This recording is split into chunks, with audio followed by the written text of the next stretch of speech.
Bitcoin Bitcoin legal tender laws going to be introduced sometime this year in Mexico.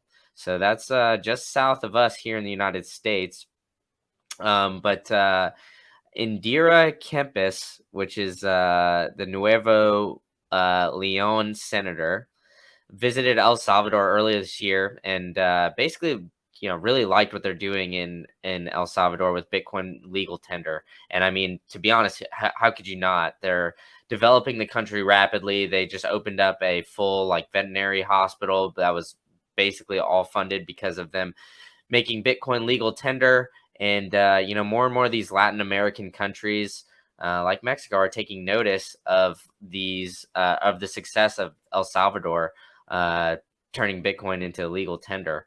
And so I think, if the El Salvador experiment would have gone negatively, not many of these countries would be implementing it.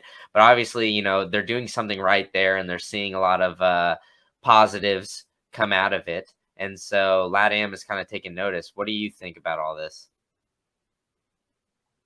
Yeah, I think it's only a matter of time before countries start to adopt it. And for whatever reason, LATAM appears to be ahead of the curve here. Uh, I don't know what else to say. I mean, it's super bullish in my opinion. Do you know, Brandon, where like any of these locations are? I heard you like struggling to say the name of a city. Well, yeah, I have no idea, honestly. I am part Hispanic. My grandmother is from Mexico City, but other than that, I have no idea. All I know is it's like a small senator. But I mean, it's definitely, a step in the right direction, right? That's what that's So what I was that's what I was wondering is like how big it was. What was the population size? Because we see this stuff too. Like I think we saw it in California. There's one person in some out of nowhere town that's proposing to make Bitcoin legal tender in California. It's like, all right, well, there's zero chance it's actually going to pass in California. Um, and it seems pretty easy to just propose these things. So I was kind of wondering how big this guy was. yeah, so I'm not 100% sure on that, but I do think that, Mexico and California are drastically different, because like we were saying earlier, the United States has a lot more political stability. These LATAM countries, Mexico's using their own currency, the peso, which isn't very stable, especially like relative to like the US dollar, which isn't stable at all these days either. So I definitely think like it holds a little bit more weight in these LATAM countries because they're more underdeveloped than the United States and some of these other ones. I wouldn't say Mexico is necessarily like a third world country, but Bitcoin being legal tender there would make a little bit more sense than it being introduced in states. But it makes more sense, like we kind of discussed last week when California, Arizona, and some of these states proposed Bitcoin to be legal tender.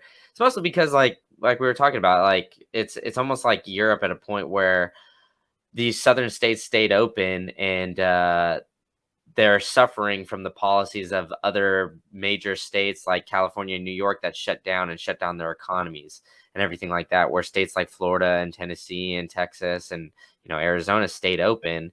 And because they stayed open, their economy started to thrive.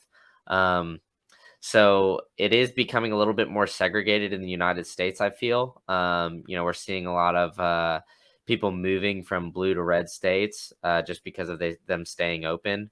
Um, but I think that it's still overall the United States is pretty, I guess, together as of sorts compared to a country like Mexico. Yeah, the other thing you have to keep in mind too for these LATAM countries are the ability to use Bitcoin for remittance payments, right? And you can do so with apps like Strike, and it looks like Cash App will probably be rolling something similar out. You can do so basically instantaneously and free. So the remittance payment part for LATAM is huge. There's obviously a bunch of people in the US right now that are sending money back to their families in South America. And if you can do that for free, almost instantaneously, or virtually free and instantaneously, then it's a pretty good deal. You don't have to go through Western Union. You don't have to have the wait time. You don't have to pay their fees, anything like that. So I think that's got to be on the minds of a lot of people.